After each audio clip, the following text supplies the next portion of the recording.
길거리를 가다 보면 종종 그런 사인을 봅니다. 목격자를 찾습니다.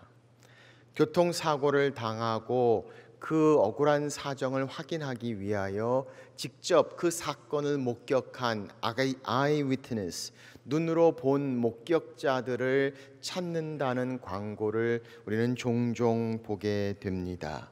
증인이 필요합니다. 목격자가 필요합니다. 우리는 지난 한 주 동안 고난 주간에 예수 그리스도의 십자가의 증인이란 제목을 가지고 십자가에서 주님의 확실한 사랑을 증언했던 자들의 모습을 함께 나누어 보았습니다.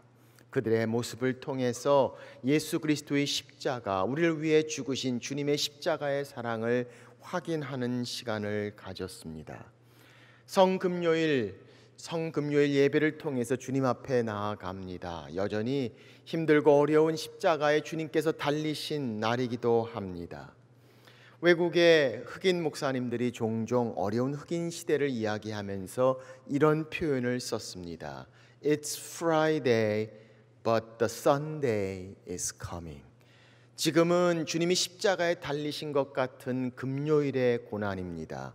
그러나 thank God the Sunday is coming. 주님이 부활하신 주일, 그 부활 주일은 오고 있다라고 이야기하며 고난과 어려움 가운데도 부활의 소망을 가지고 견디어냈던 성도들의 모습을 보기도 합니다.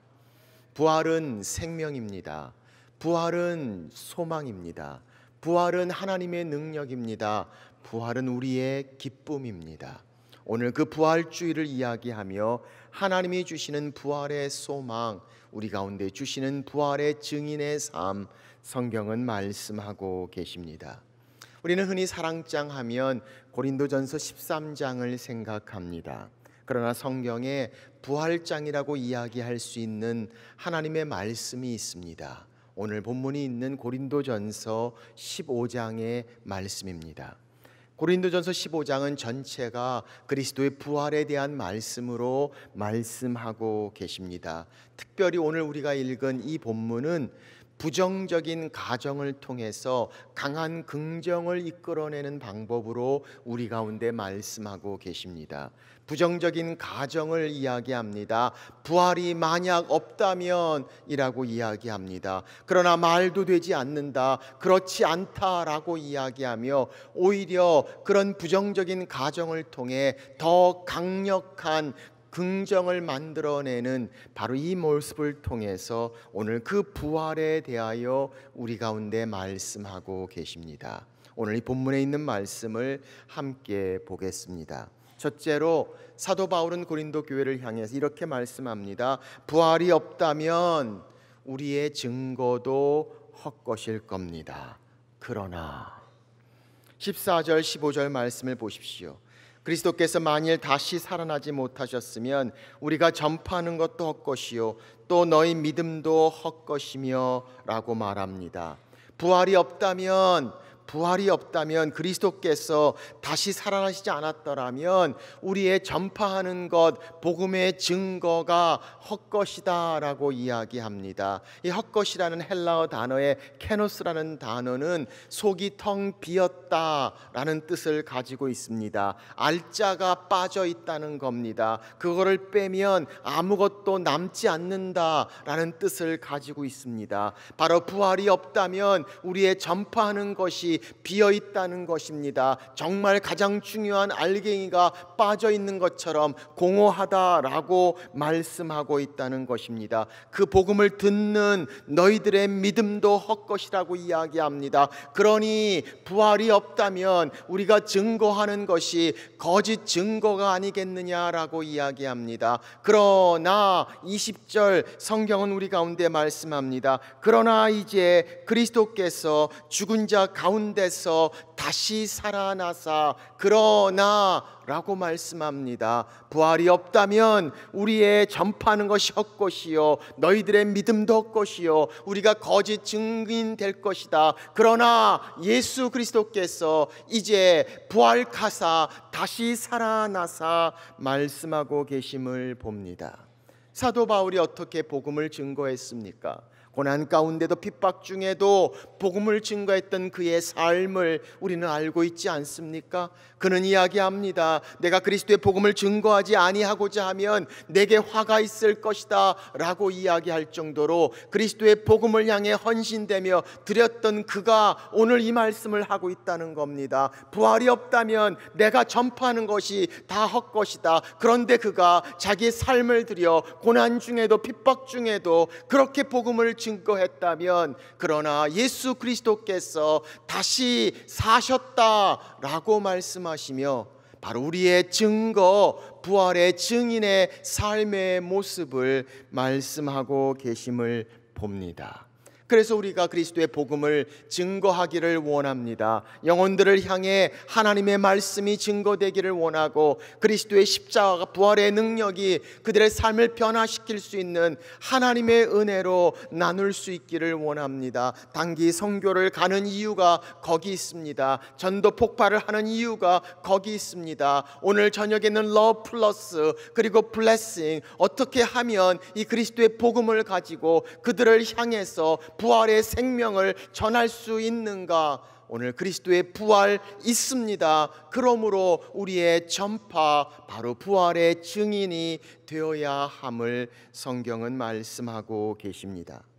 두 번째, 성경은 말씀합니다. 부활이 없다면 우리의 믿음도 헛것일 것입니다. 그러나 17절 말씀을 보십시오.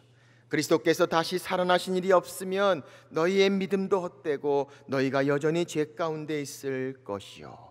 주님이 십자가에 죽으셨을 뿐만 아니라 부활하시지 않았더라면 우리의 구원은 온전히 이루어지지 않습니다. 죄 사함의 깨끗함은 그리스도와 함께 다시 사는 부활의 능력으로 의롭다 됨을 얻지 못하기에 우리는 여전히 죄 가운데 있을 수밖에 없습니다. 그러나 20절 말씀합니다. 이제 그리스도께서 죽은 자 가운데서 다시 살아나사 주님의 부활로 인하여 우리에게 영원한 생명, 다시 사신 주님과 함께 의로움을 얻었던 우리를 성경은 말씀하고 있습니다. 18절 말씀 보십시오. 또한 그리스도 안에서 잠자는 자도 망하였으리니, 부활이 없다면 그리스도와 연합하여 세상을 떠난 자들이 얼마나 불쌍한 자들인가. 더 이상 그들은 영원한 생명이 없습니다. 그들이 여전히 멸망 가운데 있을 것이다 라고 이야기합니다. 20절, 그러나 이제 예수 그리스도께서 죽은 자 가운데서 다시 살아나사 우리가 이 죽음 가운데도 부활의 소망 가운데 있습니다. 그리고 주님 앞에 다시 일어나는 부활 가운데 있다는 소망, 그 믿음의 모습을 말씀하고 있습니다. 저는 장례식을 종종 인도합니다. 장례식에 정말 그 부활이 없다면 그 장례식이 얼마나 슬프고 얼마나 안타까울까 생각해 봅니다. 우리는 종종 그렇게 이야기할지 모릅니다. 죽으면 그만이다. 아니요, 죽으면 그만이 아닙니다. 부활이 있습니다. 부활이 있기에 우리의 장례식이 천국 환송 예배라고 부를 수 있습니다. 부활이 있기에 슬프고 어두운 장례식이 감사와 천국의 소망으로 다시 만나보자 라고 고백할 수 있는 그 부활, 그 부활의 은혜를 성경은 말씀하고 있습니다. 19절 말씀도 보십시오. 만일 그리스도 안에서 우리가 바라는 것이 다만 이 세상의 삶뿐이면 모든 사람 가운데 우리가 더욱 불쌍한 자이리라. 그렇지 않습니까? 부활이 없다면 오늘 이 시간이 좋은 날씨에 여기에 와서 함께 예배를 드리는 우리가 더욱 불쌍한 자들이 아니겠습니까? 그러나 그렇지 않습니다. 부활이 있습니다. 20절, 그러나 이제 그리스도께서 죽은 자 가운데서 다시 살아나사 라고 말씀합니다. 그렇다면 오늘 이 땅에서 마치 이게 다인 것처럼 버둥거리며 살고 있는 그들이 더 불쌍한 자가 됩니다. 아니, 걱정과 근심 가운데 유혹에 굴복하며 타협하고 살고 있는 그들이 더 불쌍한 존재가 되는 것, 바로 성경은 우리 가운데 말씀합니다. 그리스도께서 다시 사셨습니다. 그러므로 우리가 주를 위해서 섬기고 드리고 예배하고 순종하고 하나님 앞에 나아가는 것 헛된 것이 아닌 이유, 바로 이제 그리스도께서 다시 사셨다, 성경은 우리 가운데 말씀하고 있음을 봅니다. 부활이 있습니다. 그러므로 우리의 믿음도 천국의 소망 가운데 있습니다. 세 번째, 성경은 우리 가운데 말씀합니다. 부활이 없다면 우리의 부활도 헛것일 것입니다. 그러나 자, 12절 말씀을 보십시오. 너희 중에 어떤 사람들은 어찌하여 죽은 자 가운데서 부활이 없다 하느냐. 고린도 교회에 사람들이 부활이 없다라는 논쟁이 있었음을 봅니다. 예수 그리스도의 부활을 말하고 있지 않았습니다. 그들은 자기의 부활을 이야기합니다. 우리가 정말 부활할 것인가? 그 부활에 대한 의논 가운데 오늘 사도 바울은 그들을 향해 말씀합니다. 어찌 죽은 자 가운데 우리의 부활이 없다고 하느냐? 그러면서 주님은 말씀합니다. 첫째로 바로 죽은 자의 부활이 없으면 그리스도께서 어찌 다시 살아나실 수 있겠느냐라고 반문하고 있음을 봅니다. 13절 말씀 보십시오. 만일 죽은 자의 부활이 없으면 그리스도도 다시 살아나지 못하셨으리라. 16절 만일 죽은 자가 다시 살아나는 일이 없으면 그리스도도 다시 살아나신 일이 없었을 터이요. 20절 그러나 이제 그리스도께서 죽은 자 가운데서 다시 살아나사. 그렇습니다. 성경은 우리의 부활이 있느냐 말씀하는 그 질문 앞에 예수 그리스도께서 다시 사셨다라고 말씀합니다. 주님이 부활하셨다면 우리도 부활할 것이다 라고 말씀합니다. 주님이 부활하시지 아니하였는가? 4절부터 우리 가운데 말씀합니다. 사흘 만에 주께서 다시 살아나셨다 말씀합니다. 5절 게바에게 보이시고 12제자에게 보이셨다고 말씀합니다. 6절 500여 형제에게 일시에 보이셨다고 말씀합니다. 7절 야고보와 모든 사도에게 보이셨다고 말씀합니다. 8절 만삭되지 못한 자 나 바울에게도 그 다메섹에서 부활하신 주님 나에게 보이셨다라고 말씀하시며 인디드 실제로 예수 그리스도 부활하셨다. 주님이 부활하셨다면 우리의 부활도 있지 않는가 라고 말씀하고 있는 이 성경의 말씀을 봅니다. 죽음의 권세를 이기시고 승리하신 예수 그리스도, 그러므로 우리도 부활의 삶 증인으로 이 땅을 살아야 하는 부활의 능력을 말씀하고 있습니다. 그래서 오늘 20절 뭐라고 말씀합니까? 그러나 이제 그리스도께서 죽은 자 가운데서 다시 살아나사 잠자는 자들의 첫 열매가 되셨다. 우리 주님의 부활이 첫 열매가 되셨다고 이야기합니다. 사랑하는 여러분, 예수 그리스도께서 부활하셨습니다. 그 주님의 부활과 이제 우리는 마지막에 우리의 부활을 바라봅니다. 우리는 이 땅을 사는 동안 예수 그리스도의 부활과 우리의 부활 사이에 살고 있습니다. 이 사이에 살고 있는 우리의 삶은 바로 예수 그리스도의 부활을 통한 믿음의 능력을 가지고 우리의 부활의 소망을 붙잡고 부활의 능력으로 이 땅을 사는 부활의 증인의 삶을 말씀하고 있습니다. 그래서 22절 이렇게 말씀합니다. 아담 안에서 모든 사람이 죽은 것 같이 그리스도 안에서 모든 사람이 삶을 얻으리라.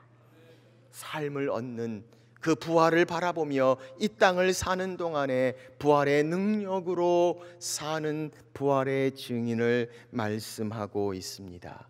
사랑하는 여러분, 우리는 그 부활을 믿습니다. 주님이 부활하셨습니다. 우리도 부활할 것입니다. 그 믿음 가운데 소망 중에 있습니다. 그렇다면 그 부활의 신앙이 이 땅을 사는 우리의 삶 가운데도 하나님의 능력이 되어야 함을 말씀하고 있습니다. 우리가 정말 부활 가운데 있다면, 그렇다면 이 땅을 사는 동안에 예수 그리스도의 부활의 능력으로 이 땅을 살아야 함을 말씀하고 있습니다. 이 세상이 전부가 아니 아님을 우리는 믿고 있기 때문입니다. 정말 중요한 것 바로 하나님의 능력을 통해 우리는 영원한 생명을 볼 수 있기 때문입니다. 그러므로 지금 여기 이 시간에 우리가 살고 있는 이 상황 가운데서도, 우리 인생의 모든 문제 가운데서도 그리스도의 부활을 신뢰함으로 말미암아, 우리의 부활을 믿음으로 말미암아 부활의 능력으로 부활의 증인의 삶을 살 수 있는 현재의 하나님의 능력,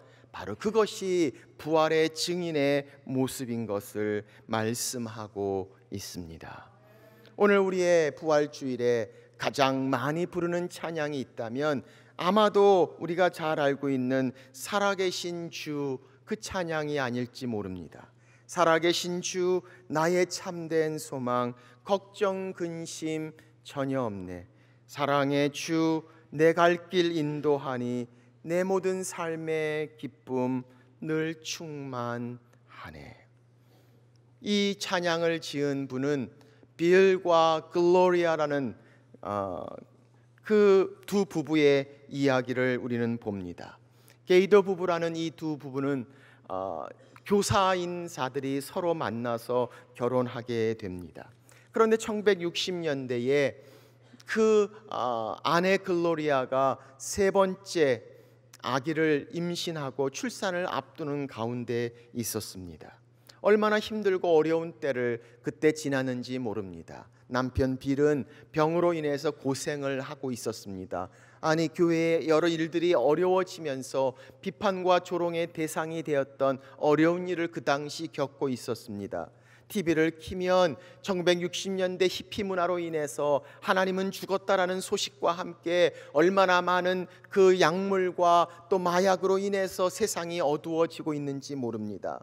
새로운 한 해를 맞이하는 그 신년에 그 글로리아, 그 아내는 세 번째 아기를 임신하고 그 모든 상황을 보면서 이렇게 어둡고 이렇게 악하고 이렇게 불안한 세상에 이 아이가 태어나는 것이 정말 좋을까라는 질문을 가지고 고민하게 됩니다. 그래서 그것 때문에 힘들어하고 괴로워하던 가운데 하나님이 한순간에 그 마음에 평안을 주십니다. 부활의 주님이 그 마음에 다시금 새로운 마음을 주십니다. 그는 그 남편과 함께 마음에 주시는 것들을 담아 찬양의 시를 씁니다. 그게 바로 이 찬양이 됩니다. 영어 가사를 보면 좀 더 부활의 주님을 이야기하고 있음을 봅니다. 이렇게 시작합니다. Because he lives, I can face tomorrow.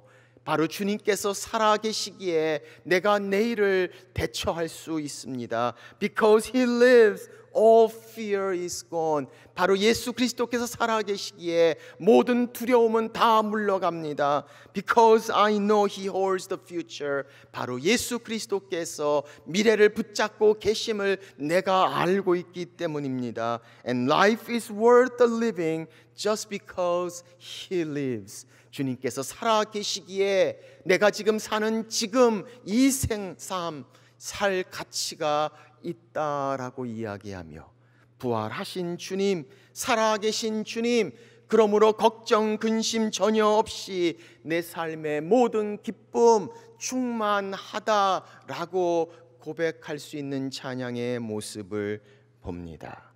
예수 그리스도의 부활의 능력이 우리의 부활을 바라보는 소망 중에 이 땅을 사는 현재의 능력이 되는 은혜, 바로 부활의 증인으로 사는 부활 모습을 성경은 말씀하고 있습니다.